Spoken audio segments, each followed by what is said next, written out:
හැබැයි ඒවාට පැටර්න්ස් ටිකක් තියෙනවා. ඒ ටික අඳුර ගන්න ඔයාට කැමති නම් අපේ කන්සල්ටේෂන්ස් ටිකක් ගන්න.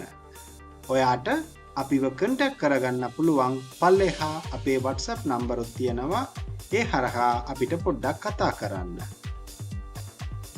ඔයා මේ වගේ රිපෝට්ස් ටික හදනකොට දෙයක් අනිවාර්යයෙන් මතක තියාගන්න ඕනේ. එන්ජිනියර්ස් ඔස්ට්‍රේලියා බලන්නේ ඔයාගේ ටෙක්නිකල් ස්කිල්ස් ටිකක් විතරයි. ඔයා ගෲප් එකෙන් මොකක් හරි කරා නම් ඒ ගෲප් එකේ ඇතුලේ ඔයාගේ කන්ට්‍රිබියුෂන්ස් මොකක්ද කියලා ඔයා අනිවාර්යෙන් ලස්සනට ෆස්ට් පර්සන් එකෙන් ලියන්න ඕනේ. ඔයා ફોකස් කරන්නේ ඔයා මොකක්ද කරේ, ඔයා මොකක්ද කන්ට්‍රිබියුට් කළේ කියලා තමයි. ඔයා ගෲප් එකෙන් එකතු වෙලා මොකක්ද කරේ කියලා ලිව්වොත් ඒ වගේ කැරියර් එපිසෝඩ්ස් එච්චරට ඔයාට උදව් දෙන්නේ නැහැ.